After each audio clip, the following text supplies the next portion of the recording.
All right. Notice, this meeting is to be held in accordance with the public laws of 1975, Chapter 231. An adequate notice of this meeting has been provided by a notice sent to the Star Ledger, the local source, and posted in the main lobby of the municipal building and on the Township website. We're going to stand for the Pledge of Allegiance, which is going to be led by David Penna and Bill Sinkowitz, members of American Legion Post 228. I pledge allegiance to the flag of the United States of America and to the republic for which it stands, one nation, under God, indivisible, with liberty and justice for all. Will we please stay standing for a moment of silence for service members abroad right now? Yes, thank you. Thank you.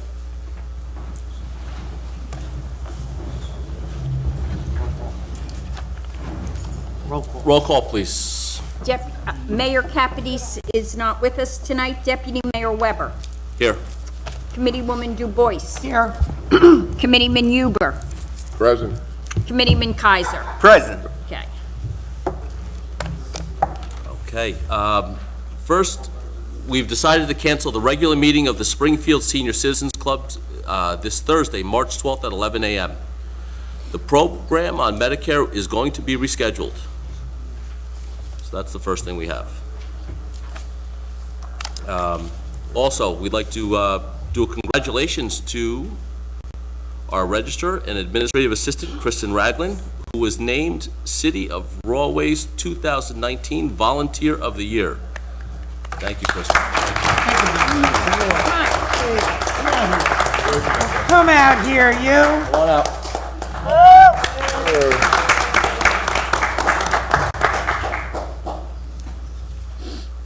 And we have Mike Fitzpatrick from our Board of Health, who's going to come up and speak for a little bit. Evening. Yep. I'm Mike Fitzpatrick. I guess as you all know, and I speak to the public here also, that, there's been a concern and an issue with what we call coronavirus, but really COVID-19. And I think perspective is something that we all want to really look at and kind of put it into an idea of what is really going on in... Mike, can you make sure you're talking about it because they won't hear it on TV? Is it on? Okay, just make sure. Yeah, that way they my hear you voice on comes through TV. pretty Thank well. you. Okay. Just a little better? Yep. Yeah. Okay. Much better. So, there's a concern obviously in the nation and in New Jersey to some extent regarding COVID-19, which is a coronavirus. So let's put, again, a little perspective on this. That coronavirus has been around for a long time, and it's really called the common cold. So if you look it up, there's 4 types of coronaviruses, and they're like cousins of each other that we've had since the 1960s, and then identified in the early 2000 and then 2012. The latest coronavirus is again called COVID-19, and that's just something that's new, but it still is a common cold, and it's relatively mild. It's not really very robust. However, there's a section of our community, elderly individuals that have lung and or respiratory issues and or may have other underlying health issues that may affect them more substantially than the average public. So it's a good idea for them, senior citizens, and those that are not in good health to kind of be careful, and social distancing is appropriate for them, and most certainly call their doctor as needed for early on interventions.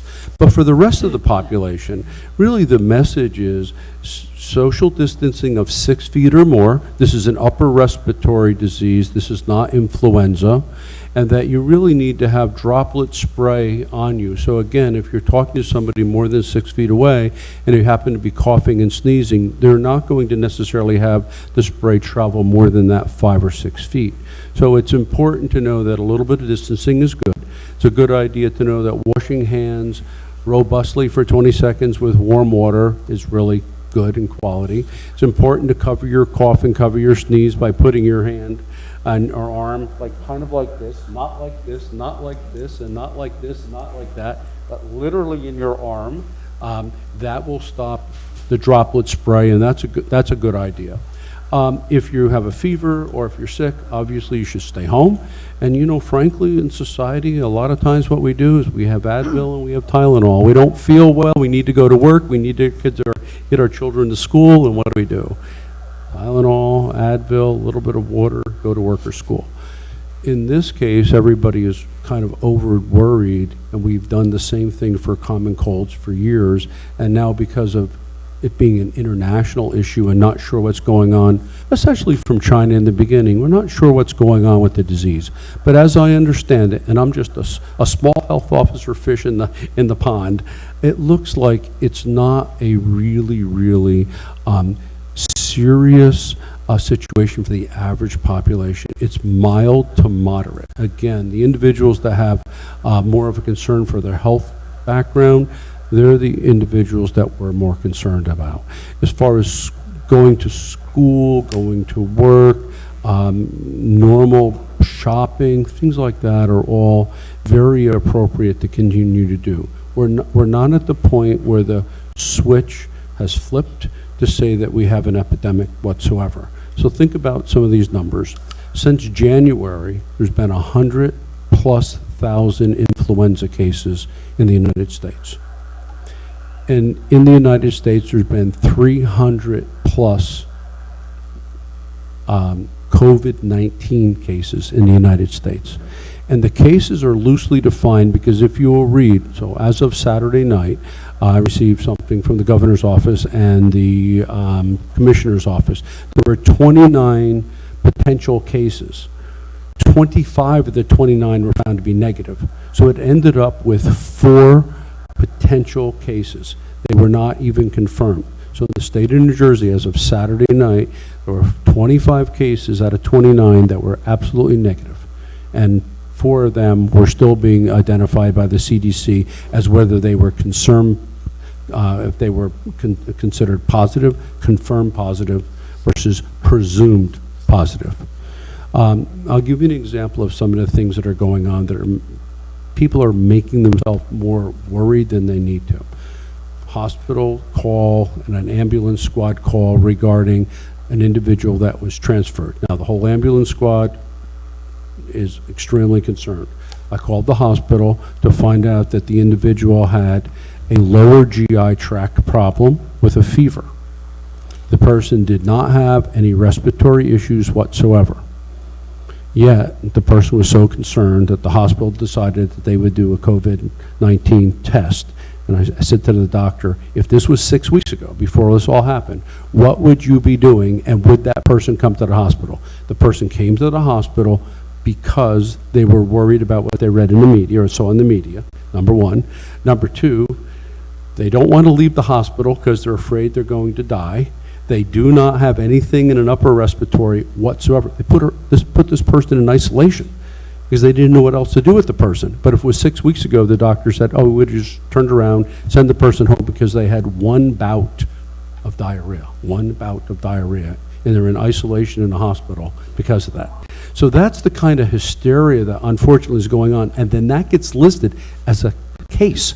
But it's not a case, it's just a person under investigation. And so it's hard to justify what is a case when people use the word case and they really mean somebody is being investigated, and then we end up with 25 out of 29 that are not cases whatsoever. So the numbers are somewhat inflated, and I think, if everybody just takes pause to put that 100,000 in perspective with the 300, that I think, it's much better to see those numbers. The flu, quite frankly, is still elevated, and it's much more serious at this point for individuals to have the flu, of this type of flu, than it is to actually have coronavirus COVID-19. So I'd be happy to answer any questions that you might have, help the In public. regards to, I understand that the flu is far more significant than this, but flu tests, when you go to the doctor and get tested for, those tests are readily accessible. Are the tests for COVID-19, isn't there like a shortage of, or not, I don't want to say shortage, but isn't it, they're not as accessible as flu, so could that impact the numbers in any way? So on Friday, only the CDC and the New Jersey State Department of Health Laboratory did COVID-19 testing. Somehow Saturday or Sunday, you'll get a message that says, oh, by the way, in this highlighted area, now you can have it done through commercial laboratories. However, commercial laboratories will not do the testing. You have to go to your doctor or the hospital. They will take the swabs, and then they will send it. So there is full access. Okay. Yeah, when I called I've spoken to 3 hospitals, and with people in that were either from Springfield, Cranford, or Madison. And all of them have the actual tests available, and they can fill out the forms and send them to the state. Whereas last Friday, the health officer had to approve that testing for the state to do the testing, so it's much more accessible. The issue becomes, if you don't even present as having the disease, and then you test for the disease and you list it as a case, and everybody is worried, you could do 10,000 tests on 10,000 people that actually do not have an issue. And then when you want to do a confirmatory test at CDC, now all of a sudden you're sending down massive numbers of tests to figure out who may or may not have it, when the initial decision to do the test starts to clog up the confirmatory wheel, and that's more my concern. And another question I have is, like, for example, we know, well, from what we know, I don't know anything, but from what we've heard, children who are relatively healthy, if they don't have any, immune deficiencies or anything, they don't seem to be getting sick, which is a good thing, but can they carry it? Like, for example, can healthy people carry it?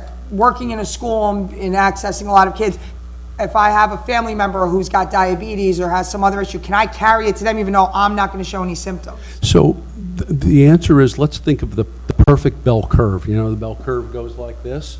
Okay. So if somebody was symptomatic, and that was the average 14 days, and they were sick with a fever and coughing and sneezing, they're the most likely of transferring COVID-19 to another person.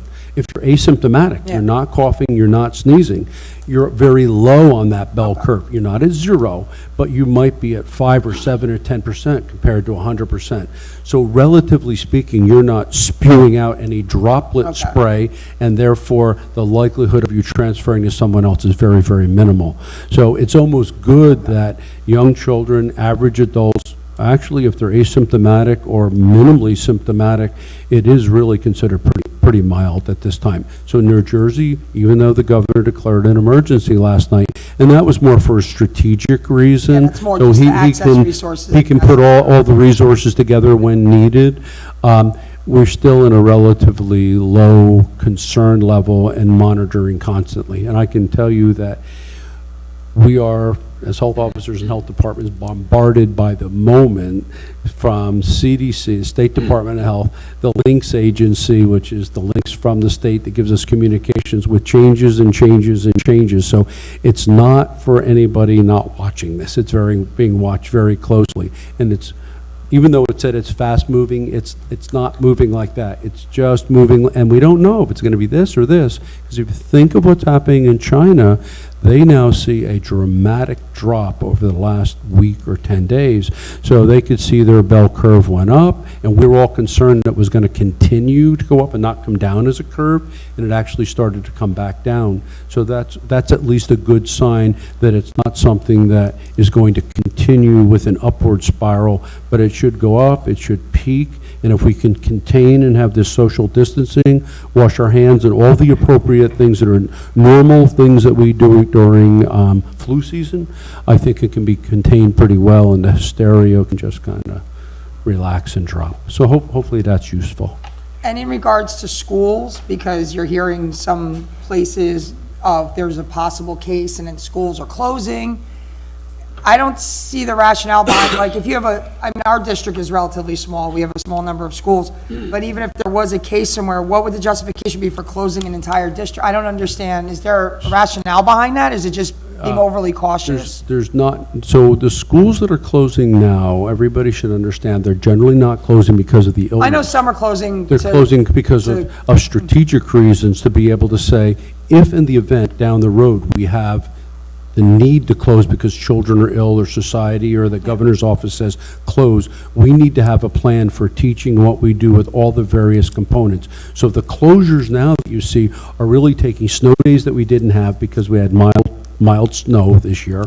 And so it's basically having a full day of intern discussions with staff, unions, Yeah, administrators, I'm a et teacher in cetera. another district, and I know we're preparing tomorrow, we have a half-day to prepare for possible distance learning, but I'm just wondering the rationale, would a whole district have to like, it seems excessive to even think that it would ever get that So far. the answer is, in a hypothetical, no, we shouldn't consider that. But when the facts hit us and the light switch flips, if it does, better to be- and I was talking to the superintendent maybe an hour and a half ago, so he and I have pretty good communications. I know what's going on tomorrow. We talked about a I'm couple in other another issues county, he was so I wasn't concerned talking about. about our kid, I know our district is handling, I don't know how they're handling it, I wasn't speaking on it, but just in general, I know there are some districts that are taking half-days so teachers can come in and plan for distance learning, and it just seems like a little bit.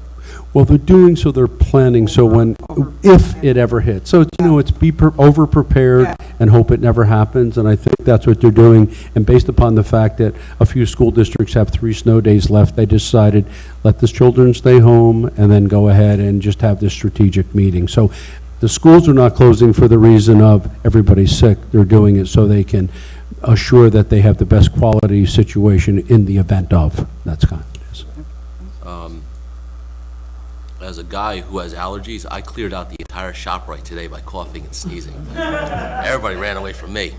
So here's my question. Masks. Everybody wants to buy a mask. No need No need for a mask, right? whatsoever. So here's who needs a mask. Those individuals that are sick and need to be in quarantine when they're in a hospital or a healthcare setting. Potentially the doctors and the nurses who are going in to see people that are sick need to do it, but the general population doesn't, because this is not influenza. So if I was coughing and sneezing in the room and it's influenza and enough people were, you would basically have, if you will, the room filled with the virus that's going to be the influenza virus. But this attacks your lungs only, not your whole system. So you have to have droplet spray. You have to have significant droplet spray. You have to have it when the person is most able to transmit it.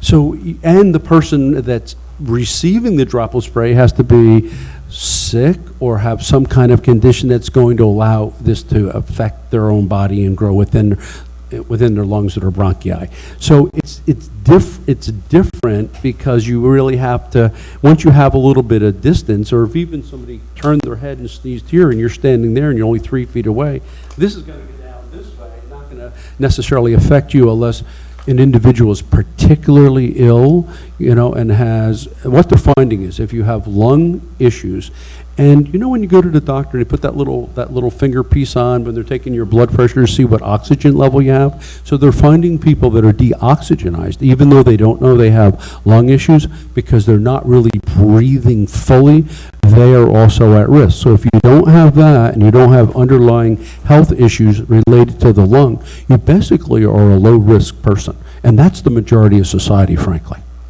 Okay? One more question, I'll let you go to the audience.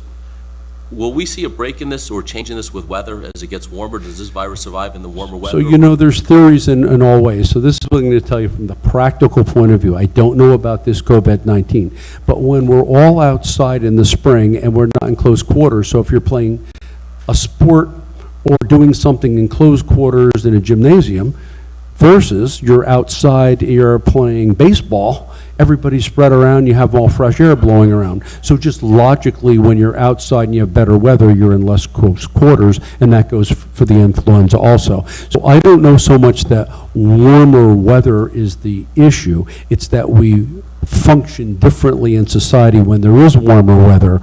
We do things differently that are kind of out in fresh air. So it doesn't impact softball, so we're Right. good. Well, we're That's smart. all we were worried about. No soft. Does anybody have any questions? Nope, there we go. Oh, Sir? Yes, please. Well, We know that. Address. Came up, though. should we have people with questions speak into one mic so so he can speak Sure, into Mike go can ahead. speak into another mic? Or well, how about you can sit and then the question, that way everybody can hear them on TV. Sorry to be a pain. That's what I do. This is it. Gotta keep- Like Bob Bruce. Groder, 98 Washington Avenue. Thanks all. My question is this, I'm diabetic, I'm age 61. According to what I'm reading, I'm one of the people I should be watching for this virus. What should I be doing besides washing hands 25 times a day? Well, you don't have to do it Well, 25 times a day. I'm making a joke, but, you know. I understand. So I think what you do is if you need to go out, you just kind of be observant of, your surroundings, and you can see if people away from you are coughing and sneezing, and you stay away from them. Basically, normally do, basically that's it. Just a normal thought process. How do I keep myself somewhat protected? Now, you don't want to go out there and make yourself feel like you're ostracizing yourself or someone else. Just a normal distance like this is fine. That's all you really need to do. Call your doctor if you just don't feel well, but not necessarily with the assumption that you have COVID-19, but hey, this is what's going on. Okay. And my other question is, I'm retired, so I travel a lot. I just flew an awful lot in February, and I feel fine, but now that this is spreading like wildfires, according to the media, I have 2 more trips planned this month. Should I be going, or should I be canceling? So I'm going to tell you on the 26th of March, That's one of my trips. I am going to Fort Lauderdale, Florida, which was scheduled 2 months ago. I'm not changing that unless I need to be here for work, but I'm not changing that because of the fear of flying. Listen, they have filters on airplanes. I would say that what we should not do is be flying to the 4 countries that have identified as problematic. But other than that, flying domestically, there's no issue or no problem at the present The time. other one's Amtrak. I mean, one's Washington, one's... Yeah, I don't see that as per se a big issue. Unless I actually don't feel well, then that's another story. That's a different story. If somebody's feeling ill, then obviously stay home and get through that process, and when you're feeling better, then it's okay to go. Thank you for your advice. You're welcome. Why is it so much more problematic in, like, let's say Italy than here? Is it on health? I thought their population, we've always heard is health, like, why does it seem like, are they massively overreacting, or is it more problematic there? I think what happened is they did not, in the beginning, understand how to control and contain. And we maybe, dumb luck, good luck, whatever happened at the end of January and February, did a lot of containment. And so because we did some containment, and then shortly thereafter, I understood we have like 29 flights a day that were coming into the New York area from China. And after it got clamped off, we had 0. So the other countries were having, people travel to and from several weeks. So if you have 1 or 2 or 3 or 5 people compared to 1 or 2 or 3, 5,000, then it proliferates because your base number is That makes sense. much larger, and that's the reason why. Thank you. Any other questions? Thanks. Thank you. Thank you very much. Thank you. If there's anything I can do, please, John knows, just give me a call. I'm available at any time, and we just keep it in perspective. We'll be fine. Thank you for your time, and appreciate helping Thank you here in for putting our mind Springfield. at Thank ease. you. All right. Before we get to professional property appraisers, I'm just going to cover a few things, and then we'll start that, because I assume most of you guys are here for the appraisal, reevaluation issue. Bulk pickup is scheduled for Wednesday, March 11th. Bulk pickups this week. There will be a vaping presentation at Town Hall Committee meeting on Tuesday, March 24th, 7 p.m. at Town Hall. I thought you said baking. I was very excited. The Springfield Recreation Department is holding an annual Kite Festival on Saturday, April 4th from 12 to 3 at Chisholm Park. Includes food trucks, Easter egg hunt, Easter bunny, kite flying contest, sand art, mini sports clinic, DJ music, prizes, and much, much more. And that will be on April 4th. We do have a proclamation. You want to wait? You want to go first? All right, let's cover the proclamation later, okay? right. Because I don't know if I can even get through it right now. I'll read it later. Thank you. Now we're going to have professional property appraisers and the presentation on reevaluation. Thank you. Absolutely. Yes. Well, here's one, John, you have one that you can, Yeah, I don't know if here's that's... one wireless. We're going to break out the fancy one for you.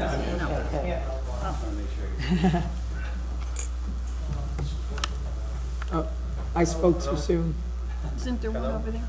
Oh, forget it. Take that one. You can take it off the stand. Yeah. There you go. All right, everybody hear me? My name is Sean O'Sullivan. I'm one of the representatives. This is Pat Diamond. We're both with professional property appraisers. So just going to go through the slides real quick. I'm sure a lot of people have questions, and then we'll get to that at the end there. So, all right, so what is a reevaluation? A reevaluation is a program undertaken by a municipality to appraise all real property at fair market value. Basically, what you would sell your property for. The goal of the reevaluation program is to spread the tax burden equally throughout the township.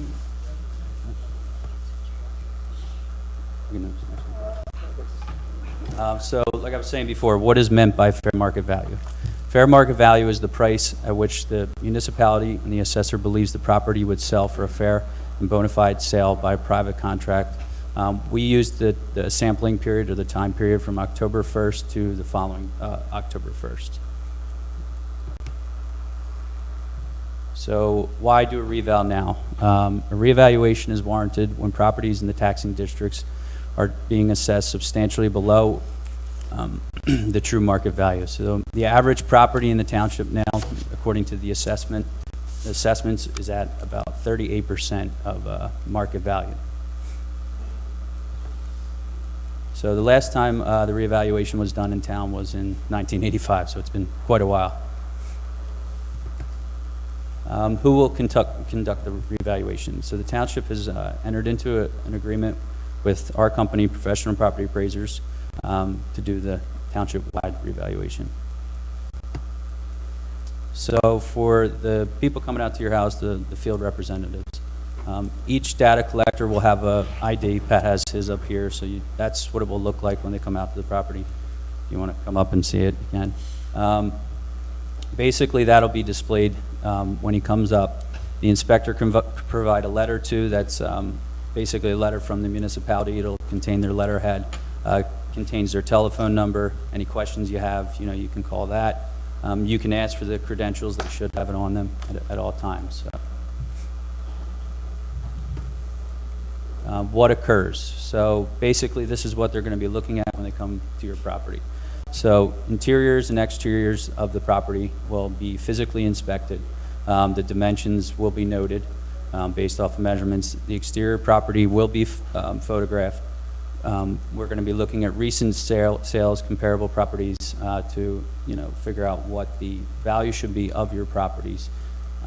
Commercial properties are typically done by a income producing capability process. It's called the income approach. So all information is within that is believed to influence the value and will be gathered and reviewed. So what is expected from you guys? Basically, the interior inspections require residents to cooperate for the data collectors. We need the information to basically accurately assess your property. Any assistance by the taxpayer can provide good information for us to make that final value. Remember, the data collectors, when they come out to your property, typically they're just collecting the data. Usually they're not the ones to determine the value. They may be able to answer some questions, but typically they're there just to get the physical information more or less. What will the data collectors look for? They'll look at things like condition, number of bathrooms, type of heat, do you have central air, size of an attic, if it's finished, basement areas. They can't hear you in the back. Oh, they can hear, okay. The number of fireplaces. We'll also be looking at the exterior. Again, we'll be taking measurements of that. We'll be looking at garages, in-ground pools, any kind of accessory buildings. Some examples that we're not looking at are interior decorations, fences, window air conditioners, gas grills, landscaping, anything that can be removed basically from the property.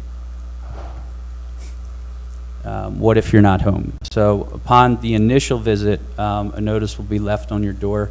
It'll have the inspector's name. Pat has one here. It'll be a yellow card for the initial step there. It'll have the inspector's name, ID number. Upon the second attempt, we'll be asking for you to call for the appointment. Appointments are scheduled during the week. We do have some Saturdays if needed. And if the representative is unable to inspect your home, then the interior will just be estimated. So this is the, probably the most obvious question that most people are concerned about, but will my taxes go up? Although the reevaluation is a result in a change of every individual assessed value, it doesn't necessarily mean that all property taxes will increase. So the tax rate will be adjusted in 2021, it should say, to compensate for a change in the assessed values. But, again, that doesn't necessarily mean that your taxes are going up. So since all properties have, appreciated since then, since the last reevaluation, the value at the same rate, and some taxes or levies will go up. Some will stay about the same and others will go down. So, will taxpayers be informed? So a notice will be sent with the new values at the end of the process. The impact of the new assessments will affect the property owner's tax bill, and it won't happen until 2021. So, what if, the homeowners or taxpayers are dissatisfied with the proposed assessment? So, after the notice is sent out, there will be an explanation on the sheet that is sent to you. Basically, you can contact us. We do something called an informal meeting, and we can review everything with you. We go over all of your concerns, and we try to see if there's anything that can be done in terms of value at that time. So basically what we would ask the homeowner to do, if there is a disagreement within the value, we would ask for you to give some similar comparable properties to yours that have recently sold, and then we review them. So, what can a taxpayer do if they're not satisfied? After the informal meeting, any taxpayer can go to the county appeal after the informal review. This is something that can be done every year, but during a reevaluation year, we give the extra month, so the appeal time would be May 1st. That's the time range you can go to. And that's our contact information. We can leave that up there for you guys if you like to take that down. And I'll open up for questions now if anybody has any. Well, aren't you gonna contact certain areas when you do them? In other words, we're gonna contact sections of town. There was talk of that. I mean, I don't know for sure how we're going about that yet. I think they would like to. You were going to give us a process. Yeah, and also, will you have night appointments? 'Cause, Yes, we try to do from 4:30 to 6:30, usually during the weekdays, because we know people are working, and we know that it's tough on people to get home early for the appointments. and I was told this, and I could be. Sure, no, okay. If I don't want you to come into my house. Yeah. And you don't come in, if my neighbor's appraisal's high, my house will be appraised like the highest in the, Well, it's no, not so much. I mean, when we're doing valuing, we try to get the whole scope of everything. We try to average these values out. We try to get the high, we try to get the low, and see, what a property will sell for. The only time that it becomes difficult is when we don't get into a property, because basically we don't know what's going on with your property in terms of, interior, and maybe some bathroom counts, bedroom counts, some of the things we didn't know to come up with that value. So we'll probably just comp it out to a property, that has sold, and we really don't know if it's comparable or not. And that's really what it comes down to. It's just giving us the right information that we need to take to compare to a property, basically. Yeah, so the only thing that's estimated is the information about your specific house, how many bathrooms you have, do you have a finished basement, a finished attic. Mm-hmm. The valuation process is the same whether we get in or not. The only thing that's different is that data collection process, because we didn't get inside to actually physically see what you have. And as to your first question, I believe we were talking about putting a map on our website showing which area of the town we would be in, and then as we move along the town, showing which area we are in. Especially elderly people. People going to, trying to get ripped off, older people. Yeah. Packages from Amazon are getting ripped off, ports as well as. People are very nervous, which I can't blame. Sure, yeah. Yeah, so that's why we say we don't check our IDs, check everything. If you want to ask us to come back another time, we have no problem with that. Yeah, I mean, call the number. I mean, if you want to do the research, if you don't fully trust, the person coming out there, we have no problem giving you the card, and then you can call whoever you need to call and to make you feel comfortable, and then we can come out the second time, basically.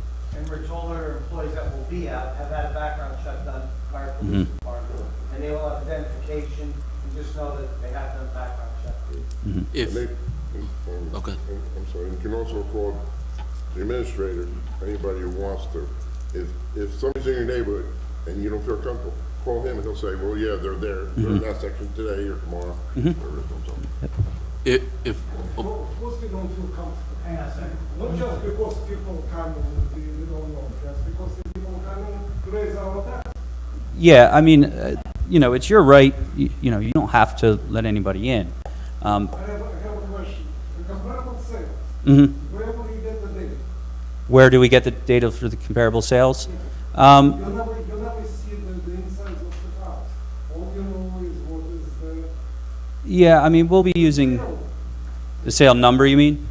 Yeah, I mean, when we look into it, we do have some databases where we can look into the sales. We do have pictures. I mean, if there are some properties that don't have pictures, we can look at the descriptions and try to compare and contrast based off of some of that. We use data within the deed database. We try to do the best we can with what information that we do have. this information is specific enough for whether or not the bathrooms are upgraded. Yeah, I mean, we Appliances. for the sales, yeah, typically it is. I mean, if we can find it, we do try to do that, so. You refer to the database, what database? Well, there's the MLS systems, we do have access to that. Multiple listing services, we do have that, that we can look into, which basically is the database of all the sales that has happened. 38% of the property is underwater, right? They're 30, basically the assessments are 38% of the 2020 market value, because it hasn't been done in so long.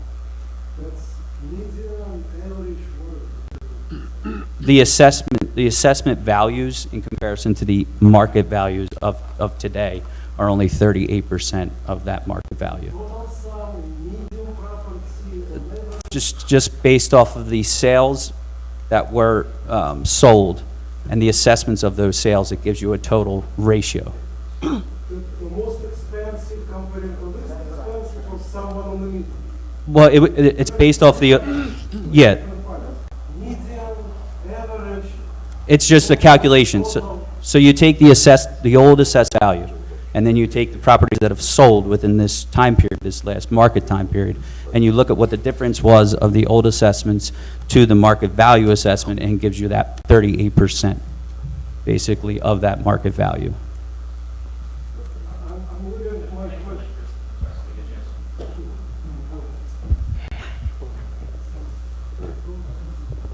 Good. Wendy, Why don't good, we Wendy. have like a line?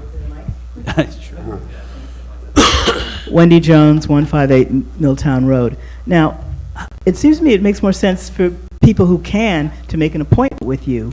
Sure, I And mean- then, rather than come and show up and they're not there and then make an appointment. I mean, Yeah. it seems very inefficient. I mean, Because it's- if I know you're coming, if I've made an appointment with you for a certain time and you come and you've got the credentials, I know who you are. Yeah, See? and you can do that. Yeah, You I mean, can I call. prefer to do that. No, you know. that's fine, and you Yeah. can do that. I mean, Yeah. if you want to call Yeah. and set up a time, that's Yeah. perfectly fine. Yeah. We just tried to do it for convenience sake if somebody's home and we can Yeah, let them well, it's properly. not Donna Reed. I mean, people not necessarily home, and Sure. those of us like me who work at home, I don't want to be disturbed. Okay, you know? yeah, no, I mean, I got work to do.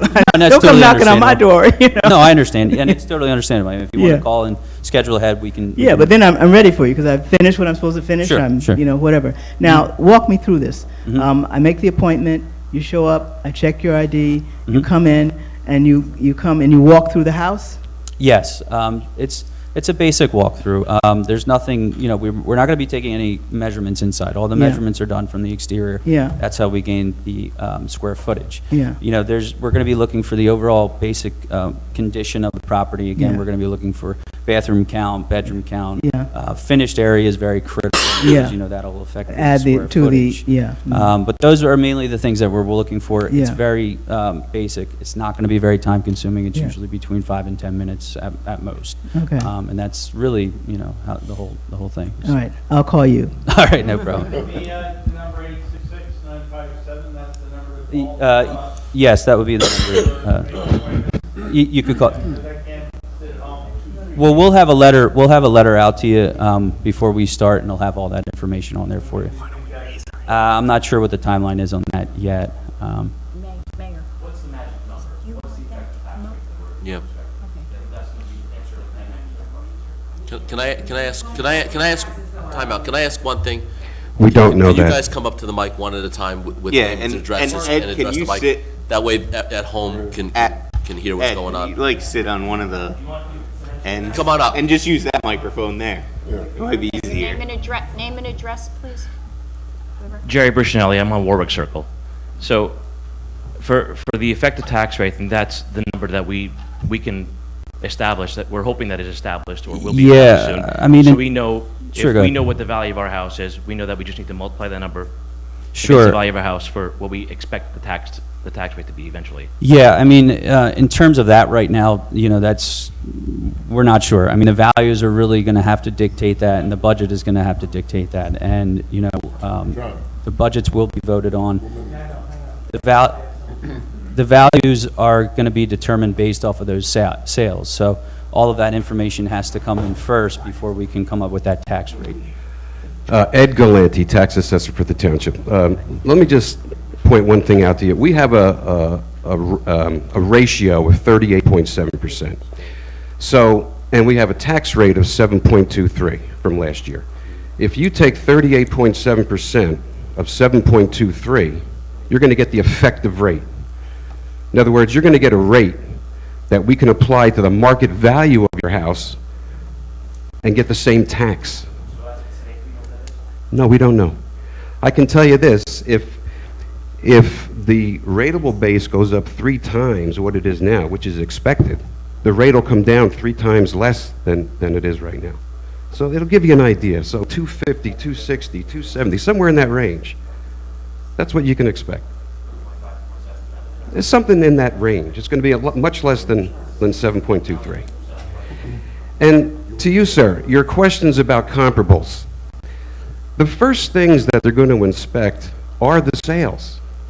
So we're going to get into those sales. We're going to see what somebody purchased. We're going to see what 500,000 bought for that property or whatever the sale may be. So, okay. No, we're going to go in there, physically go in there. Yeah, that's only if we don't get into the properties. Well, All like, the sales that we're going to use for comparables are going to be inspected by the reval firm so they understand what somebody paid for. And then now they can compare those houses to yours. So if your neighbor sold for 500, I'm just making numbers up, and their house is totally renovated, and you have the same exact house, but it's all original, but it's in nice condition, your assessment is going to be less. I understand. What I don't understand is how do you know that the sold house was totally renovated? Because we're going to go into it and look at it. Yeah, we're going to try to inspect all properties if we can. Yeah, of course. Just one more question. The whole thing is designed that there is a specific category of residents which will definitely get the tax reduction. But they already excluded the law. And that there is a currency category which will end up paying less tax. There are a certain amount of people in town that are assessed too high, assessed too low, and assessed just right. And this is only because we haven't done it for so long. The values go up over years, but they don't go up evenly. So yes, there will be people whose taxes go down and people's taxes go up for it. The recent resident, the latest purchase, real estate properties in Township of Spring, there is no way they can be reevaluated because their roof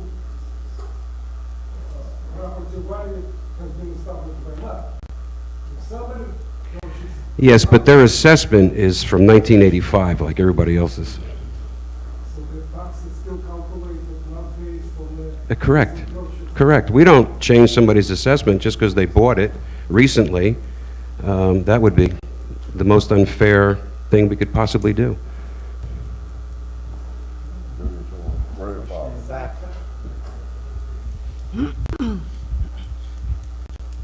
Lisa Halper, Troy Drive. So I live in Troy. Obviously, I just said that. So I live in a building with 4 condos. They're identical. When I say identical, they're identical. So one is original, like from year 1. I mean, bad. One is stunning, has just been gutted. There's no one even has like lived in it. There's one that's okay, and then there's one that's just lovely.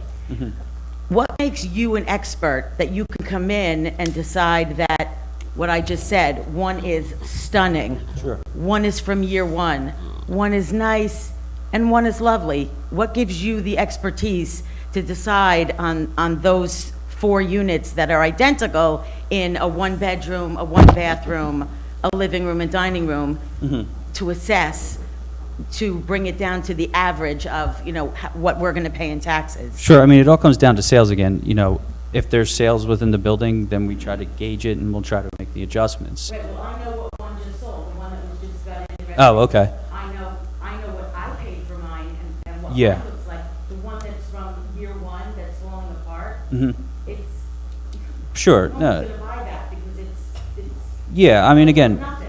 we have to go off of market, and we try to determine it again based off of the sales. You know, if that's the only sale within the building, then we have to try to find a similar market. We have to try to find a similar maybe condo building with a similar market of those that maybe aren't upgraded. And we try to determine based off of what those sales are showing that that's what that, you know, your property or the one that's in fair shape would sell for. And that's what gauges it. Again, it really goes back to the market and the sales to determine what, you know, your property would sell for and what that one that is substantially upgraded would sell for.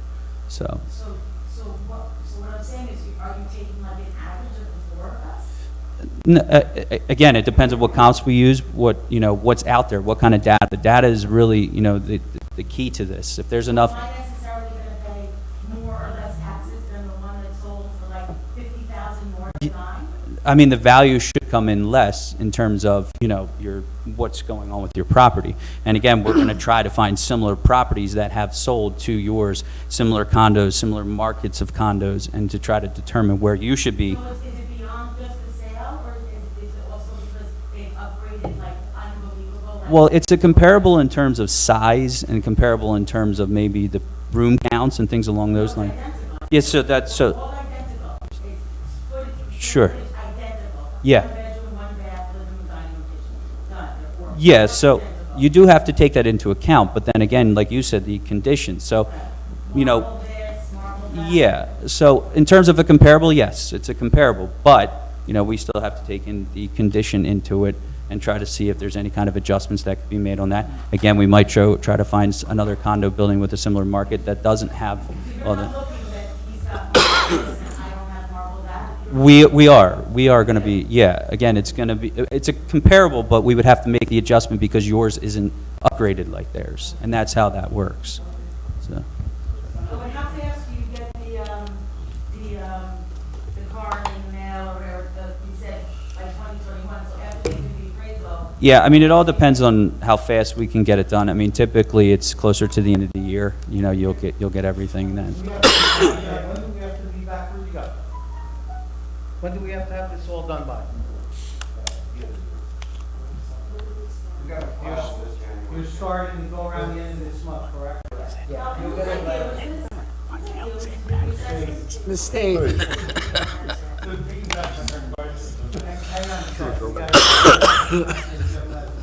I'm Louis Singer from 1906 Park Place.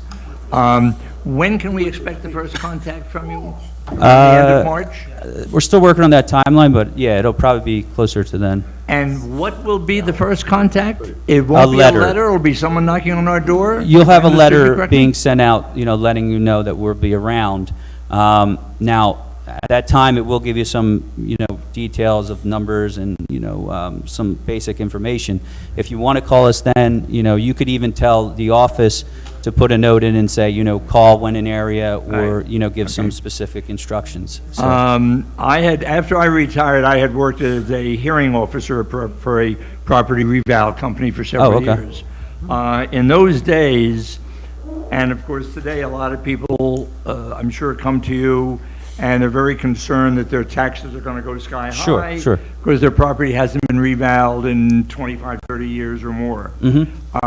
In those days, we used to try to calm people by telling them approximately a rule of thumb, a general rule of thumb, is that about a third of the people will see an increase, about a third will see a decrease, and about a third property taxes will stay the same. Is that still? Yeah, I mean, in theory, that's where it should fall usually. And there's a lot of depending factors, but it will, usually it will fall close to that. One other thing, on the internet, I did not see anything concerning the ownership of your company, whether it's a individually owned company, whether it's part of a big corporation with corporate officers. Can you tell us a little bit Yeah, about I mean, it? we're an individually owned company. We have a couple owners. How many do we have now? How many guys with us? I want to say there's about 14 or so inspectors. There's only a couple of us in the office, but it's it's a smaller company in terms of a reval company. So. Thank you. Hang on, we got a question back here. Hi, I'm Krista Seco from Janet Lane. Similar to what this lady said, in our town we have a lot of what I'm going to say is flippers. They buy very low and then they put in a few renovations and they sell really high. Sure. So again, there's a lot of similar houses in Springfield. Every other house is the same house. So in the beginning you said you were just going to be looking at bathrooms and bedrooms. But now The data you're really collectors. The Right, data collectors the are data looking at that. collectors are going to look for the granite, the upgrades. They're going to be giving a basic condition rating. If something's redone, they may put updated. If something is average, they'll put average, bass, average. Okay, but then if you're going on the sales of the houses, Sure. when the flipper buys it low and then he sells it really high, you're still using those numbers. Yeah, and again, we're How going to can have that to be be. accurate? We're going to have a range. You're going to have some that are going to be low, and you're going to have some that are going to be high. But how is that going to be so accurate then? So what we do in the appraisal process is we take those sales information that we talked about, and then what we have to do is we have 3 to 5 sales, and then what we do is we have to give adjustments for things that are different between what the subject property is, your house, and what the sales are. What those adjustments could be is for the size of the property, the square footage. What those adjustments could be is for how many bathrooms you have. Another adjustment that we will give is for condition. So if a property was completely gutted and completely upgraded before it's sold and it's sold for X amount, we're going to make adjustment for that when we're comparing it to houses that are in original condition, just average condition, or even in a little bit of bad condition that need a lot of work. So all that is taken into consideration. Yes, our data collectors will be looking at the condition of each property that they do inspect. We look at the condition of the kitchens, the bathrooms, overall condition of the house, and then it's also taken into consideration with that comparable sales analysis that we talked about, because we have to give adjustments for things like the different condition when we're talking about looking at a sale that was upgraded compared to a property that's in original condition. So that's all taken into consideration. Now, it's hard to say exactly how much. Yeah. Well, condition issues are unfortunately somewhat subjective. You could have 3 different people look at a kitchen, one person love it, one person. So so this is where appraisals come in, as we will look at a condition and give it what we feel if it's upgraded or not, and we'll give it an adjustment for that. Now, if you don't feel we did a big enough adjustment, when you get your value notice, that's when you come into us and say, hey, I feel my value is a little too high. Here's why I feel it's too high. My condition is not as in nice shape as these sales. I feel like you didn't give enough of an adjustment for something like that. And that's something at that time we'll take a look at to see, oh, maybe you were right, we didn't give enough, or maybe we'll say, well, actually, we think we're pretty good with our number, we're going to stick with it. But it will all be looked at, and you will get a chance, if you feel we didn't look at it enough, to come in and tell us, hey, I think this should be looked at again, say, my condition isn't as nice as this one, so I don't think you really took that into consideration as much as you should have, and we'll look into that as well. Hang on. Thank you. Couple of questions, please. Number one, the data collector. Name and address, please. William Noss, 995 Chimney Ridge Drive, Springfield. These data collectors, the people who actually have the eyes on, are they going to then participate in the, for whatever better word, the assessment with whoever at the home office? Because they're the actual ones who saw, yes, I know about room count, square footage, those are hard numbers that you can't dispute. But when it comes time to condition, which is why I was saying I was piggybacking on the lady behind me, these people, are they going to participate, sit down and say, okay, this, property was blah, blah, blah, so forth and so on, because you folks in home office weren't on site to make that determination? Yeah, I mean, we try to train when we were doing this, and get the best information we can when we're out there, and it's all uploaded to a database. When we pull it up, we get whatever information they put into that database. Again, this is subjective, so, I understand. Are they taking photographs of the Not interior? inside. They will be taking pictures at the front of the house, but, we don't take any interior pictures All right. at the time. Are these folks licensed? Are they regulated at all? By the License state? and our company is these. No, but I'm talking about the data collectors. No, there's no licensing qualification for that. I mean, So the company is. So what kind of Everything training? is monitored by the state. We do our in-house training for all of our employees, but then we are all our company and everyone is monitored through the So state. We you are a guys- state-certified reevaluation firm You through the state. train them. Correct. And what are your qualifications? What is your background? I'm a certified tax assessor in the state of New Jersey, and we are all through the state of New Jersey qualifications, and then within our company, there's 5, 6 of us that are certified tax assessors, and then everyone else is trained in-house for their specific job of data collection, what they're looking for each individual house, how to measure the houses, all that type of information. When you send the letters out notifying everybody that this process is about to begin, roughly what is the amount of time between the receipt of that letter and the time you start going out in the field? Yes. So that, gives us time to call you and say, hey, I'm not going to be home for maybe 3 weeks or something. Yeah, so unfortunately, we're not allowed to send out any letters up until November because we're still looking at sales up until October. Oh, you're talking about inspection letters? Yes. Yeah. So we'll be in town probably, I think we said it will take us at least till the end of the summer. So if we get to your area and you're not there, you can call the office and say, What I'm asking is, aren't you sending out, maybe I misunderstood something, aren't you sending out a letter notifying everybody that, okay, we're going to begin this process roughly at about, let's say, July? It really all depends on where the starting areas are and where we begin. Weather, I mean, there's a lot, how many houses we do in a day. So from the time that you send out that letter, you have an idea how long it's going to be before you actually go out into the field? Everybody's going to be different. I mean, there might be some people that get the letter and we're out pretty immediately. There might be some people that, because, we're throughout the whole town, it's going to take a little bit longer for others. And it all depends on our starting areas, how many houses we're doing in a day, those type of things. Yeah, we're going to try to update it as we go, but typically, we can't put a time range on exactly how long it'll be once the letter is sent out.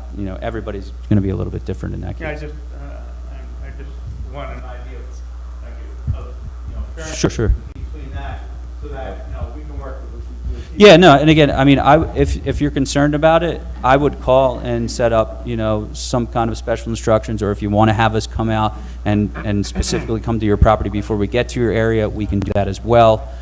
There's some things that we can do to work with you if you want us to come out at a special time. But So. as far as calling to make this appointment, this wouldn't be beneficial to do until after After the letters, yeah, then we're in town, so.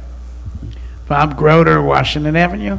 I live in a flood zone, and we were devastated, my neighborhood, with Hurricane Irene. I lost my whole basement. Okay. And I just want to know, is that going to be part of the revaluation process? Yeah, we do look at the flood maps. We try to, with the sales as well, we try to look at sales within the flood zones when we're doing the valuation, because obviously they're going to have the same issues that you have if they were to be selling their property. And we look at that through state databases, and we try to determine, where the flood zones are, so. Scott Horowitz, 74Q Drive.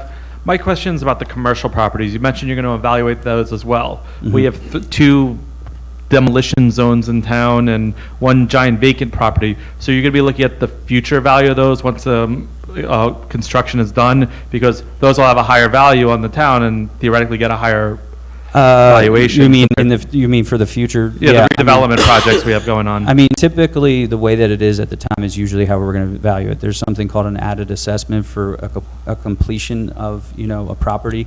So at the time of a completion, there would be an added assessment added to the property then. So that giant empty lot over there could get a lower valuation than my tiny home? Well, it's going to still be considered a commercial property, even though there's nothing that sits on it, so it would be, commercially valued still. I just want to, into the microphone, state that the gentleman, the last question he asked wasn't on mic, and I know people can't hear it on TV. He asked if you should call, if you were interested in making an appointment, if you should call before the letters go out or not, and your answer was you didn't have to call before the letters went out. I would wait for the letters. Wait until the letters. Yeah. So I just wanted to clarify, just because I don't think everybody heard it. Sure, yeah, I would wait, and then, once you get the letters, I would call. Hi, good evening. Ben Abramovitz, 58 Redwood Road.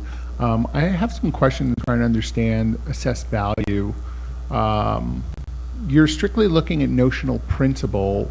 So I quickly just looked. In 1985, mortgage rates were about, on a 30-year mortgage, were about 13%, a little bit more. Today, they're, depending on the hour, 3.25%, 3.5%. Effectively, a seller cares about the notional amount. A buyer looks at their monthly payment.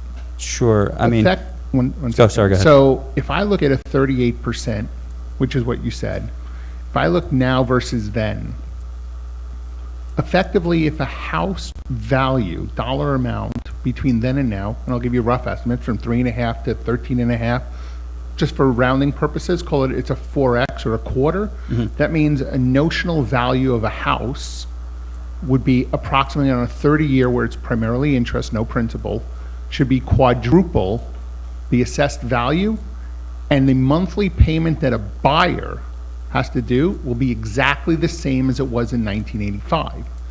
Anything less than a quarter means your home value has actually gone down when you figure out interest rate. My monthly payment, if the house hasn't quadrupled versus 1985, that means my house to a monthly purchaser is actually worth less than it was in 1985. And I'm trying to, that's strictly the same way you look at commercial property and cash flow, right? No different than a bond. Interest rates have gone down. The monthly payment, the house hasn't quadrupled, is actually lower than it was to a purchaser in 1985. And that's their value, their income versus what they're laying out on a monthly basis. And I won't even get into salt, right? Which again raises it.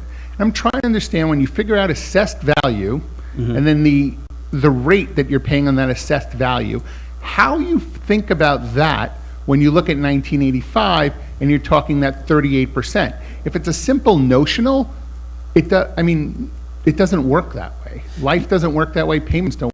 So please help me understand how all that is thought about when you look at assessed value here, call it 25, 35 years later.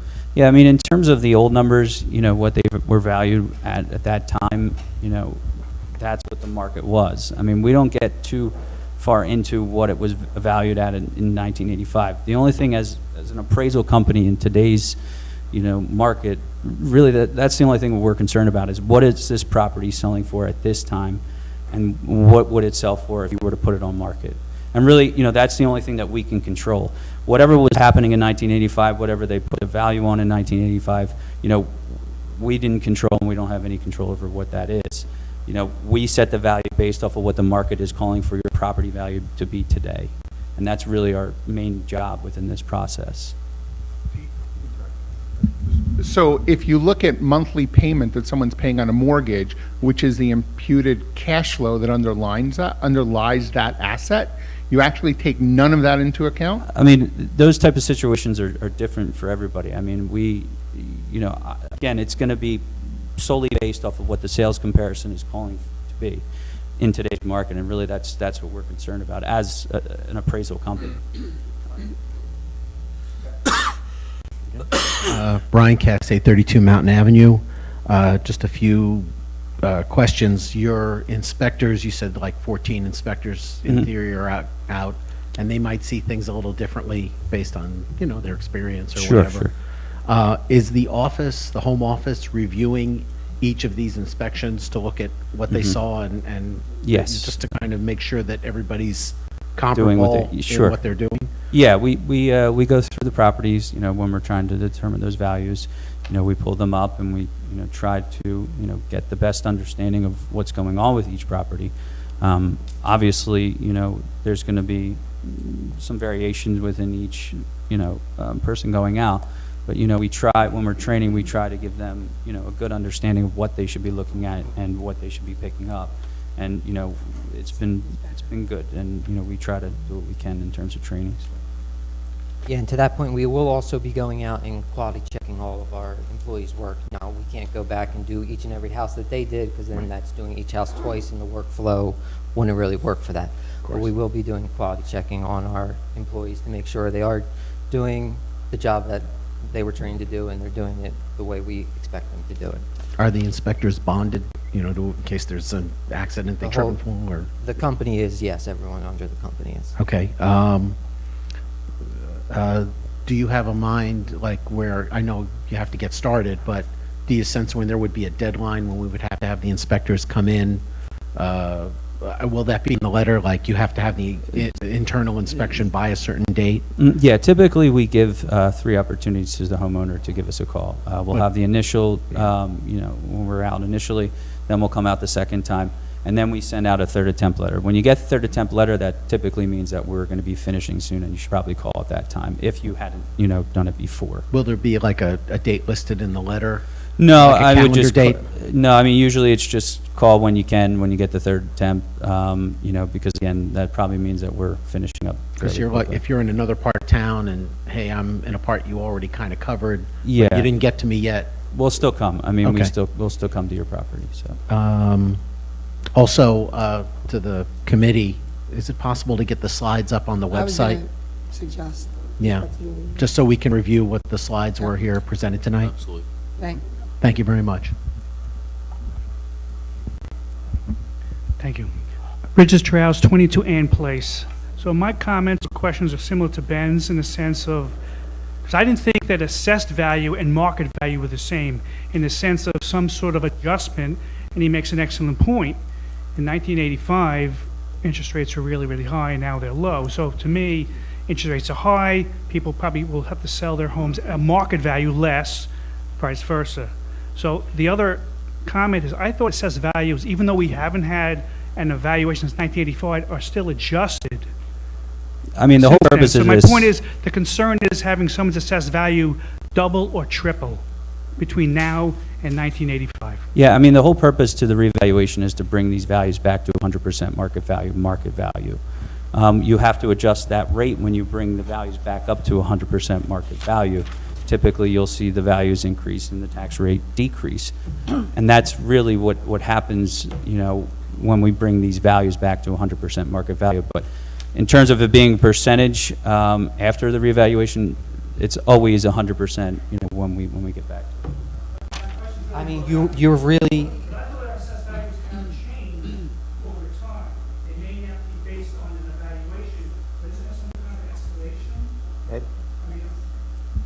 Do you want to comment on it? so you're, No, no. The assessments in town are what the properties were worth in 1985. Unless you've done work to it, then I would adjust your assessment to reflect what that improvement was worth in 1985. That's all. Assessments are not adjusted from market value to an assessed value. The current market value is going to be the assessment. Just like the current assessment you have was the market value of 1985. And that's really all is to it. All we're trying to accomplish is to put a value on your property that is today's market value. What you could expect to sell your house for this year is going to be what your assessment is. And then the rate is adjusted down, and whatever the taxes are, they are. That's it. Can you give him a microphone? Because I'm not going to be able to explain what he's saying on the mic. I teach kindergarten, come on. So if we look at, according to you, from what you've seen, assessed value is 38% of roughly current market value, right? If you maintain the same effective tax rate, if you just look at that, and I guess that's what people want to know, right? When you're talking assessed to market, because I know in New York, there's just another assessment. It's not true market value. Someone said it would be crazy if you did it off purchase price. The entire state of California, Prop 13 said in the 1970s, is at 1.25% of the purchase price of the home. That's it. Capped to go up no more than 2%, so it's not crazy. There's an entire state that's been out there doing it for a long time. But if you're looking at 38% and you're moving to market value, if you maintain the same tax rate here. Well, you won't. So that's what I think people need to, because if you're moving it to, then when you've done assessments before, where does that effective tax rate tend to come down? If you're looking at it, in most cases, market rate will be 2.5 times. Assessed value is going to, at the 38%, everyone's going up approximately on average 2.5 times. Well, your values will see an increase. That's going to happen because they are at 38% of market value right now. What happens then is they have to adjust that tax rate. That will be lowered once those values increase. You say they.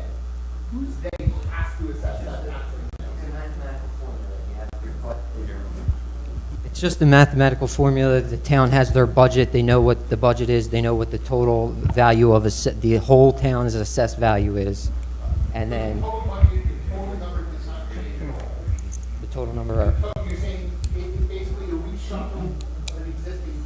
So what the total value of the, exactly, we're just correct. It's just a correct. It's just a redistribution of everything in the town. It doesn't change the total budget number. It's a redistribution of the funds. Correct. It does, we don't change, the budget the budget stays the same, we're changing the values, therefore the tax rate will change. Ed, I have a couple of questions. Okay. You have to wait your turn. I'm watching the live feed and getting questions because I know it's really important. Some people couldn't be here, so I'm trying to. Hi, I'm Rebecca. I'm kind of new to town, so it's an exciting time to be Welcome. here. You came at a great time. I'm on Benjamin Drive. I just have a couple of questions, just because I'm trying to navigate all this. Has your company done any neighboring towns in this area? And if so, do you have anything to speak of what the trend was? I know everyone wants specifics on our town. You can't give it. You haven't gone house to house, but I'm sure other towns are going through this. Have you been involved in any of those? We've done a lot in Essex County. Okay. We've done Montclair. We've done Essex Fells. We've done Verona, Belleville. Is there like a general trend you can take from those examples? I mean, every town has a little bit of its own unique situation. You know, the markets are different within each town. You know, it all depends on surrounding areas. There's a lot of things that are taken into account, you know, and to say that there's, you know, a usual thing for each town, it's typically not the case. I mean, and that's why, you know, we try to dive into, you know, the specifics of the town when we're there. But yeah, I mean, we've done quite a bit in the area, so, you know, we're somewhat familiar with it. Okay. And another question is, so you said it's recommended you want to go to as many houses as possible. If you didn't get to a house, is there like a stigma associated with that house? Like, oh, I didn't come into the house, we're going to assume it's as nice as possible. We are a stigma-free town, so don't worry. No, not poor choice in words, but just in general, when assessing fairness, like. Yeah, I mean, it all comes down to the comps again. I mean, Okay. if there's, you know, 4 or 5 comps that are all in pretty good condition and we didn't get into your property and your property isn't in good condition, then we may not make that adjustment because we just don't know. It really comes down. So we estimate any property that we don't get to do the interior inspection of based off of trends in neighborhoods. So if we have a neighborhood that has the same model house in it, then we can have an idea of how many bedrooms and bathrooms are in that house. And then we estimate within reason. So if it's a smaller house, we're not going to estimate it having 10 bathrooms, you know what I mean, within reason. But unfortunately, any property we don't get in, we do have to estimate. So again, off of trends in neighborhoods and within reason is what we estimate for the interior room count inspection. Okay. And just one final question. I don't know if you're the best person to address it to, but let's say like we put in a property tax appeal for this year. Is that still a worthwhile process knowing that That's a good question. this is going to happen? And let's say I had an appraiser come to my house and say my house is valued at X, or I bought my house and the town said my house is worth X, and then you guys come in and say my house is worth Z. I know. Basically, is it better to wait till after this process or do it now? Yes. Yeah, I mean, everything's going to be reset, basically. Right. So it doesn't. Sorry, I don't want to interrupt. Yeah, I mean, it's going to be reset. We're going to, have the new values on record. Okay. Now, again, we will be doing the informal appeals, and then there is the appeal after that you can do with the county. But again, if you go before and you appeal before, it is going to be Understood. revalued. Okay. Thank you very much.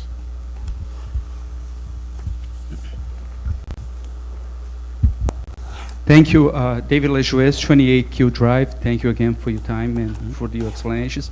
I do have a couple of questions. One, you mentioned condition. That's something you guys are going to be looking for. Well, not everybody is the same as far as conditions. Some people take very good care of the interiors, meaning their bathrooms, their kitchens, their hardwood floors, whatever it may be, or their tiles, whereas others, they tend to just stay in the house for 3 to 5 years and figure, I'm Sure. going to move on. Are you guys going to look and take into accountability age of something? Let's say if you come into a kitchen, there's a granite, and there's a crack on the granite, but that granite was put there 6 months ago, whereas somebody else's kitchen has a perfect granite that was put there 3 years ago. Yeah, I mean, those are the type of things that when the inspector's out at the property, I would tell him. Tell him anything that you think would affect the value on your property. Because when we pull up your property, we don't know those things. So if we can take something into account in terms of an adjustment being made on a value, then we'll try to do it. But again, you have to be the one to show him this and bring those things up to him, because that's those type of things, could be important. And, that's something that everybody can probably do. And, if there's anything really specific that you would feel that would really deter a buyer in terms of value, I would bring it up. Understood. And my next question is, you mentioned that you have done other towns in the area. What is your accuracy rate as far as when you value those properties? And what is also the amount or percentage of people that actually fight those? I mean, I would imagine everybody. Oh, has to fight, it's can be different in every town. I mean, there's no set standard on that. I mean, every town is completely different in terms of how many properties we get into, how many people appeal. I mean, it's really a wide range. I mean, that's to give a number on that, I don't think we could. It's just dependent on the town. And lastly, you mentioned that we don't have to let you in your property. So let's say somebody flipped and completely redid their house, and they didn't do the outside, but they did the inside. What's to stop them from saying, oh, you're not coming in? You're saying if Like somebody else redid the whole interior but left the outside as is. They don't have to let you in. So now you're using basically a guess estimate, correct? Yeah, I mean, again, it's all going to have to be estimated. We can only do so much when we don't get into the property, but, it's just going to have to be estimated unless we, get in, so. Hang on. A range of, I mean, off the top of your head, Pat? I mean, again, every town is different. I mean, off the top of my head, I would have no idea what that is. I mean, it varies so much. I mean, every town has its own specifics. I really can't say. My name's Mark Byer. I live on Colfax Road. Oh, sure. And my question concerns, will we have Can't hear. access? Guys. Can we stop talking, please? I can't hear the Hello? questions. Thank you. Yes, sir. Will we have access to the comparables you use to come up with, I get an assessment from you. I'd like to be able, if I disagree with it, Sure. see what comparables you use. I would compare it with Zillow, whatever data I could come to. Yes. Typically, yes, we can, when you call, we can give you information, over the phone, or if you want to come down and speak to us, we can give you that. What's that? Oh, we do post all the sales on the website as well. So all the sales that are used within the analysis, it's not going to be broken down by your exact property, but we can, if you call us, give you some sales that we, looked at, so. Thank you. Right in front of him. Hello. Ina Kramer's Mapes Avenue. We did upgrade on the house 10 years ago. And we submitted all the drawings and we had inspections. And since then, we did nothing. And of course, we've been taxed on all of the upgrades we did. So how does that affect the reevaluation? The house has never been reevaluated in terms of the selling, price. Sure, you had the added assessment. But everything that was done on the house was taxed. Sure. I mean, you're going to, again, be based off of what your market value is. Your value was set at the time that, you did that work.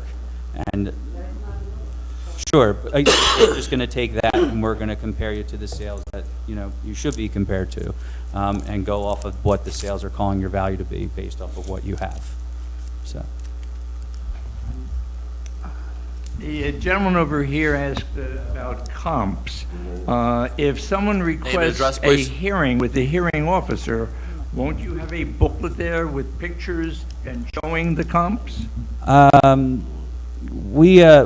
don't know, do we? We have in the past. Personally, now we do a lot of it online. Again, if there's a specific property, your specific property you want to go over, typically we can give you those sales.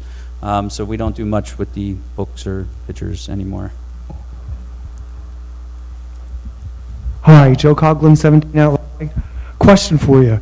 I know I was more conversant with information as far as putting, determining home value going back to then. I thought back then it was based on square footage, because when you get into stuff like amenities, marble countertops, all that other stuff, that's subjective. Square footage on a house, you can't argue with that. Sure. I mean, it's all going to play a part. I mean, the square footage is going to play a major part. Location plays a major part. Again, everything that goes into a value we try to determine. Square footage is very important, and it's a starting point, and it's something that we're going to obviously put a lot of weight on. But as a whole, we have to take everything in to try to determine that value. So. Okay, one last question. What will be the time frame as far as your data, your universe goes for putting together comparable values? So it's always going to be October 1st to October 1st. So the year for this assessment will be October of 19 to October of 20. Thank you. Okay, one of the questions from Cyber World is in regards to the PTR1 senior freeze. How will this affect that? I mean, typically we don't get into the deductions. We're going to be setting the value. I think as long as they apply for it, it should all stay. It doesn't. It doesn't. Yeah, then it'll stay. So it doesn't change the rate they're frozen at? I'm not familiar with it, so I'm just asking. No. Ed, thank you. Depending on your base year of the tax freeze, you get a certain amount of money every year. And as the years go by, you know how it works, and your taxes go up $500. You pay the money, you get it back from the state. The next year, your tax goes up another $500. You pay that, you get $1,000 back from the state. So then you have a revaluation come in. Suddenly your assessments are 3.5 times what they used to be. And whatever your tax is, it is. So if your tax goes up because of the revaluation, you're still going to get it back. If it goes down and there's nothing to give back for that year, you still get back from your base year. No impact. Thank you. Second question, which I don't know if you can answer this, but I'll ask anyway. Is there any, like, in your experience, any way to kind of estimate what percentage, if taxes go up, they would go up? Somebody asked, but I don't think. I mean, it's really determined by your value, and what percentage your value adjustment is. I mean, typically, we come up with an average adjustment of the township, and wherever each individual property falls will determine that adjustment in taxes. So, if you're over the value, average assessed value, then typically your taxes go up. If it's around that average, it stays about the same. If your value is not, if it doesn't increase to the average of the township, then you would see a decrease in taxes. And finally, the appeal process, one more time. I think you mentioned it at the beginning, but I don't know if we were all on mics at the time. Can you just briefly? Yeah, I mean, we're going to have an informal appeal first, so when you get your letters with your new value on it, there'll be a number that you can call at that time. Typically, we meet somewhere in town and we'll sit down with the homeowners. If there's anything you want to bring up to us that you would feel would be important, that maybe was missed out in the field or whatever the case may be, we can, look at everything again and try to determine if we can change that value at that time. Now, if you're still unhappy with it after the informal appeal, then you can go to the county appeal. They do give the extra month for the reevaluation year, and that's you can apply for that by May 1st. So. Thank you. And I think the last question, this doesn't at all doesn't impact our contributions to the county tax-wise, because it's just redistributing what we're already paying in taxes, correct? Mm-hmm. Okay, thank you. Anybody else? Thank you. Oh, question over there at the end.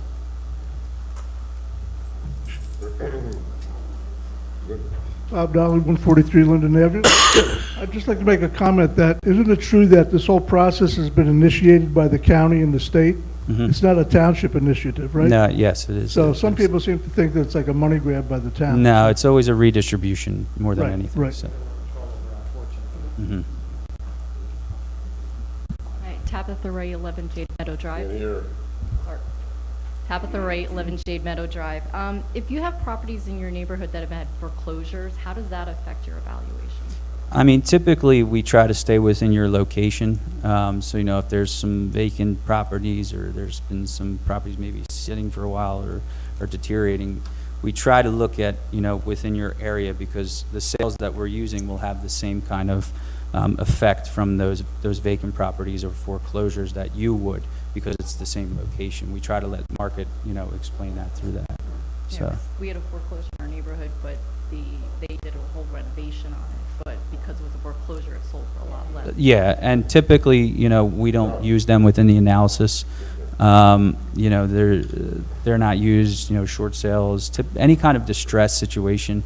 In terms of a sale, we usually don't take into account, because it is much lower than what a market value of the property would be. But it does affect the value. Sure, and of again, resident. the sale, Should be taken into consideration. no, and the sales of the good properties of the good sales would, be seen in that analysis. The properties that sold by a good buyer, good seller, arm's length transaction should, have the same effect from those, foreclosures or those low sales. They're going to be in competition with them, and we're going to be comparing you to them as well.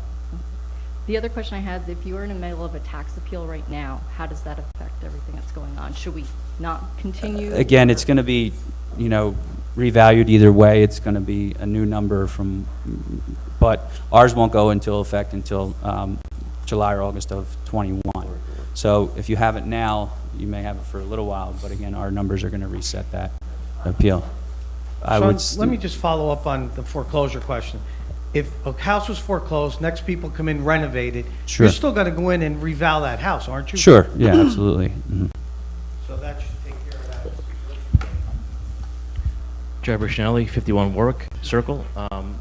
So can we just get an understanding of, once this is all complete in terms of your work, what happens then? Like, I guess, what does the town do with all that data?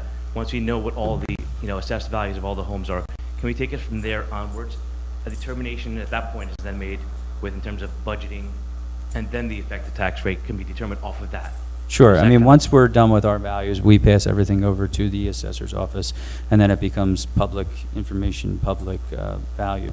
You know, the budgets will determine that rate based off what, you know, they vote on. But, you know, once it's made public and over to the assessor, then, you know, our process is done at that point. So. And I have a question for you. You said we were revalued in 1985 last time. Yeah. Where do we look like compared to the rest of the state in terms of that? Has the state kept up with, or are we way behind? I can tell you in Essex County, the administrator there has kept everybody as close to 100% as possible. Now here in Union County, the state has ordered the county to start ordering towns to do revals. And I believe that the county will probably do the same as Essex County is doing, where we're going to try to keep people at 100% all the time. So to simplify it, I mean, what we're getting is a tax card. I get a tax card every year. It says my value is $171,000 or whatever it is. We're just it's only 38%. Right. We're just looking to match our cards with our realistic property values at that point and continue on from this point forward. You'll get a card with the new value on or before February 1st. Everybody in New Jersey gets one of those. And that's it. That's it, right? Yeah. Oh, got a question in the back.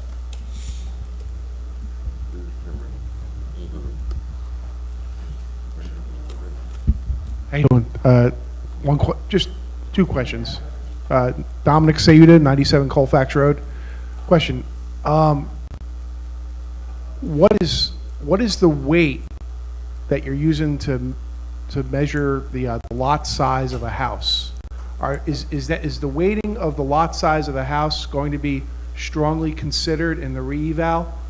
Because I have a house that's half the lot of all the other houses in my neighborhood, but I pay the same property tax. Yeah, I mean, we don't technically do any surveying or any measuring of any lots, but all of that goes into the value. You know, we try to determine, you know, what a lot average or value would be. We try to determine, you know, the house improvement, and, you know, we try to determine what the overall value should be based on what's going on completely with the property. You know, so if you have a larger lot, you know, compared to maybe a comparable that doesn't have as large of a lot, you know, we might have to have an adjustment. Again, it all comes down to what we're seeing. Right. So that would be an acceptable appeal to say, hey, I have half the lot size of someone else, and I'm paying the same amount of property taxes. Yeah, I mean, again, we would try to find comparables with a similar situation to yours. Right. If it's the same type of house. Same types of house, same type of lot. You know, Yeah. the better comparison we can find, obviously, the better, you know, Okay. we can narrow it down. Thank you. Yeah, on land value, I just wanted to mention this. You know, the bulk of the value on land is determined basically if it's a building lot. If it meets all the zoning requirements of a building lot, that is the bulk of the value. If somebody's lot's a little bigger or a little smaller than the typical 50 by 100 or whatever zone you live in, there will be an adjustment made up or down to reflect that difference in size, but it's not going to be substantial because, again, the bulk of the value is because it's a building lot. Then it'll be more of an adjustment than, you know, if it's half the size, it'll be a pretty good adjustment. Again, Brian Cass, 832 Mountain Avenue. If there is a public access right-of-way issue where there's a public Easement. Easement or whatever on your property, like we have a storm sewer that runs under, you know, within the lines of my property, there's actually an open grate on the edge of my property on the lawn. Sure. Where it has access to that sewer. Does that also affect the? Yeah, I mean, we take down easements. We try to determine, you know, based off of the maps where they are, you know, and we try to look at them and make adjustments for them as well if there is a situation like that. So. All right, I think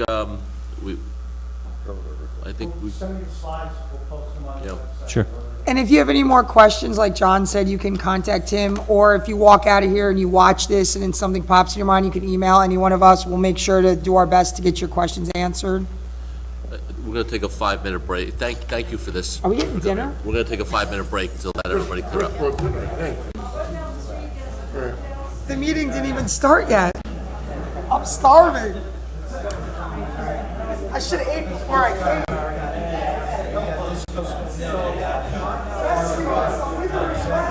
You got a long way. Let's go, man. Come on over. No, get away, get away. There we go. There we go. How you doing, sir? There we go. Myself? Yeah, I can eat that slice of pizza at 9 o'clock. I'll be fine. And I'm like, Hey, Diane. Great, by the way. Where's that cupcake? oh, we're gonna fight for it. Let's go. I'll arm wrestle. That was the best comment of the night. It is, yeah. That was a good comment. Don't go too far. Exactly.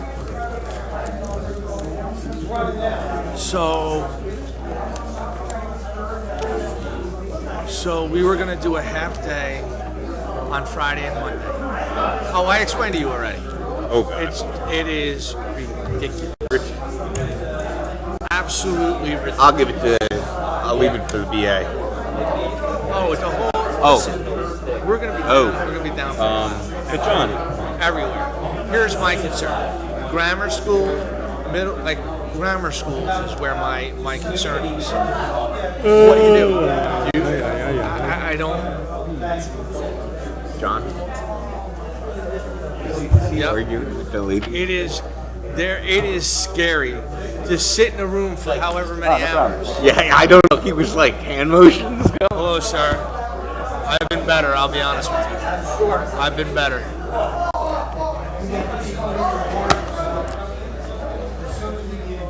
I've been better. All right. I'll tell you what we covered and what we didn't cover.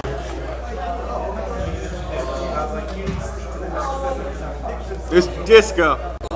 Oh, we're keeping you here tonight. I do not. This is not red. Which you want to read that whole thing? No. Just Okay. You actually. I'm not asking. I'm saying that we read the little title. Don't get me sick now. Yeah, and if anyone wants to read it, you can. Exactly. Highlight this thing. Yeah. Even move. All right. Okay. You made all these other announcements? I'll give it to Erica. All right. See this proclamation? No, I don't. Eric, show you. Awesome. I thought so. Yeah. 100 mile, brother. Do I look like No, yeah.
Weber for his leading of the meeting. And at this time, I'd like to open up the meeting for public comment on agenda items only. Again, open for public comment, agenda items only. Name and address to the microphone. Seeing none, I'm going to close the public comment portion of the meeting and move on to reports. Good evening, Mr. Basicolo. Good evening, Mr. Capitalist. Okay. So I just want to give you a couple things that are going on. I'll give you a Ruby Field update. We have cleaned the field. We're still in the process of doing that. We've added topsoil. We're probably going to aerate, do some seeding, and also Robbie's looking at doing some leveling on the field. It's looking much better. We cleaned up the third base side. We're waiting on one more price to come back. We're going to put 2 fences up the wings on the side, and we're also going to block the bleachers off with a net so no one can hit with a foul ball. And I talked to Matt today from the high school about getting a banner for the outfield that says, Dayton Bulldogs, to put that back up. Put it up, but take it down at the end of the season. Hold on, let me... Please make sure, because the people complain because they could hear it. Okay, got it. JCP&L will be trimming trees in town sometime in June. When I get a further update, I will bring that to you and announce where they're going to be, when they're going to be. You'll see tonight a couple of ordinances that we've been working on. One is for the fence for commercial property. One is for massage parlors. We wanted to do a little tightening up there. And also at the next meeting, we should have... They're supposed to loosen you. Also the residential fence that you asked for, we're working on that. We're going to try to have that for next meeting. Is that on tonight, the 6-foot fence? Yes, I thought I saw it. I'm sorry, I missed it. Thank you, Craig. We have a tree ordinance in process that we're working on. Great. We'll try to get that to you at the next meeting. We're working with the library, rec, on cleaning all buildings and the pool house. We're looking at LED lighting in Chisholm, the library, and town hall, which would cut our energy usage significantly. But the thing is, when they change the LED lighting, we have to have an electrician take out the ballasts, because if you don't take out the ballast, it's still going to work the same. 100%. I mean, I've seen some lights that they've changed, and the ballasts are still in there. I mean, This is from New Jersey First Start, or whatever it's called. Good. So the state pays a big portion of this. Okay. So yes, we totally agree. I have a question, going back to public service and that. They went around and did the telephone poles. You put something on the ground or something like that. They didn't clean up afterwards. I was saying, but we're on TV. But it's dirt and all that on the sidewalk and everything else. Then, All right. tell them they have to clean it up. All right, JCP&L, that was, I assume? I think so, yeah, a couple weeks ago, right? Okay. Like this? Yes. We'll contact them tomorrow. I did want to make a note. A resident came up to me and asked me about Washington Street or Washington Avenue, and it was a complaint about speed and about trucks. So the chief is looking in, our traffic control officer, Ryan Westover, is going to look into speed on that street, and we're going to see if we could change the sign. Right now, the sign says weight limit 4 tons. He claims that trucks are still going down the street. We're looking in to see if we can change the sign to just say no trucks. So we are working on that. I should have something done. Hopefully in the next couple of weeks, we'll get that finished. I also wanted to just let everyone know that at our next workshop meeting, we're gonna have the company come in and give us a presentation on upgrading our video equipment. So just so everyone knows, everyone's welcome from the public to come and listen to that presentation. And I also, by the way, I had Joe Voorhees from the high school take a look at the proposal, and Joe's gonna call them and just ask some questions and make some suggestions so that we've got somebody besides us looking at it that probably knows a little bit more. And I think that's all that I had at the moment. All right. Okay, thank you very much. Moving on to finance. Do I have a motion, please? I will make a motion to accept the total amount of payroll and vouchers for the period of February 26, 2020 through March 10th, 2020 in the amount of $4,460,532.59. I will second. Roll call, please. Committeeman Kaiser. Yes. Deputy Mayor Weber. Yes. Committeewoman Du Bois. Yes. Committeeman Huber. Yes. Mayor Capides. Yes. Thank you. Moving on to committee reports. Chris? Yeah. I make a motion to approve workshop meeting minutes of January 20th, 27th, 2020 is emailed. Regular meeting minutes of January 28th, 2020 is emailed. Regular and executive meeting minutes of February 11th, 2020 is emailed. I make a motion to adopt them all. I'll second. All in favor? Aye. Okay. Thank you. I also make a motion to accept the Union County Transportation Advisory Draft Board meeting minutes of January 22nd, 2020 is submitted. Second. You don't have to. Well, all right. I think that's just Oh, statement? a statement. Okay. Moving on to new business, we have 1, 2, 3 ordinances. Actually, yeah. You can't. For second reading. Yes. Madam Clerk, can you please read the first ordinance by title? Ordinance 2020-05. This ordinance amends the provisions of the Township's revised general ordinances regarding connection to the Township's sanitary sewer system. I make a motion to adopt ordinance 2020-05 as read by Madam Clerk and publicized in a local source, March 19th, 2020. I second. It's long overdue. I agree. Public comment. Oh. I would like to open up for public comment on this ordinance, 2020-05. Anyone wish to speak? Seeing none, I'm going to close the public comment portion of this ordinance. Any discussion up here? This is No. overdue. We discussed it in previous Yeah. meeting. Excellent. Roll call, please. Deputy Mayor Weber. Yes. Committeewoman Du Bois. Yes. Committeeman Huber. Yes. Committeeman Kaiser. Yes. Mayor Capides. Yes. Okay. Ordinance 2020-06. This ordinance amends the provisions of Township Code regarding construction and renovation, site safety, and fencing. I will make a motion to adopt 2020-06 as read by Madam Clerk and publicized in a local source, March 19th, 2020. I will second. Any public comment on this ordinance? Seeing none, I'm going to close public comment. Any discussion up here? Oop, No. Long overdue also. Roll call, please. Deputy Mayor Weber. Yes. Committeewoman Du Bois. Yes. Committeeman Huber. Yes. Committeeman Kaiser. Yes. Mayor Capides. Yes. Ordinance 2020-07. This ordinance amends the Township Code to update the zoning review fees. Mr. Mayor, ordinance 2020-07, to adopt with publication, a local source, March 19th, 2020. I second. Any public comment on this ordinance? Seeing none, I'm going to close the public comment portion. Any discussion up here? Nope. No. Hearing none, roll call, please. Committeeman Huber. Yes. Committeeman Kaiser. Yes. Committeewoman Du Bois. Yes. Deputy Mayor Weber. Yes. Mayor Capides. Yes. Okay, we have several ordinances for first reading, 3 as a matter of fact. Madam Clerk. Ordinance 2020-08.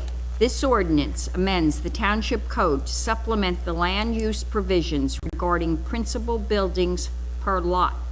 I make a motion to adopt 2020-08 as read by Madam Clerk and publicized in a local source, March 12th, 2020, with final hearing on March 24th, 2020. I will second. Any discussion up here? No. No. No. Roll call, please. Deputy Mayor Weber. Yes. Committeewoman Du Bois. Yes. Committeeman Huber. Yes. Committeeman Kaiser. Yes. Mayor Capides. Yes. Okay, ordinance 2020-09. This ordinance amends the Township Code to supplement the land use provisions regarding conditional use to include massage establishments. Make a motion to adopt 2020-09 as read by Madam Clerk, publicized in the Star Ledger, March 12th, 2020, with final hearing on March 24th, 2020. For second. I second. Any discussion up here? No. Can we just, I guess, clarify a little bit? Yeah, Is it- that wasn't specifically listed in the previous ordinance, so we added massage No, and establishment. did we have, so we didn't have this before, this is brand new? No, the ordinance is not. The addition Okay. of the massage parlor was added, and we also, Michael, we also spelled out what zones they're allowed in. Okay. Did that change from where we've allowed it in the It past? was not It was specified. not specified. Okay, good. Sounds like it was necessary, so. Anything else up here? No. Roll call, please. Deputy Mayor Weber. Yes. Committeewoman Du Bois. Yes. Committeeman Huber. Yes. Committeeman Kaiser. Yes. Mayor Capides. Yes. Ordinance 2020-10. This ordinance amends the land use provision of the Township Code to change the height limitation of fences. Mr. Mayor, ordinance 2020-10, read by Madam Clerk, to be publication. Star Ledger, March 11th, 2020, with final hearing on March 24th, 2020. I will second. Any discussion up here? Again, it looks like there's just some slight changes. It's With just some updating. residential fencing there. Residential, it was on my request. Okay. Yeah. It was on, because people come to me and they said, like, the backyard, we had an ordinance in side yard, it was 4 foot. Okay. You wanted to, you know, you're in the backyard, if you're picnicking one. Okay. I just for the public to know Yeah. why we're updating. That's it. Okay. Thank Okay, roll call, please. Committeeman Huber. Yes. Committeeman Kaiser. Yes. Committeewoman Du Bois. Yes. Deputy Mayor Weber. Yes. Mayor Capides. Yes. Moving on to resolutions, we're going to adopt these by consent agenda. If anyone likes any of them pulled, please let me know. Resolution 2020-118, 119, 120, 121, 122, 123, 124, 125, 126, 127, 128, 129, 130, 131. I will make a motion to adopt the following resolutions on consent agenda. Resolution 2020-118 through Resolution 2020-131. I'll second. Oh, Go ahead. Wait for John. Yeah. I'll second. Okay. Committeeman Kaiser. Yes. Committeewoman Du Bois. Yes. Committeeman Huber. Yes. Deputy Mayor Weber. Yes. Mayor Capides. Yes, we have one discussion and action item for adoption. Do I have a motion? I move to approve a request from Milburn Soccer Club for use of Alvin Park from 3:30 to 7 p.m.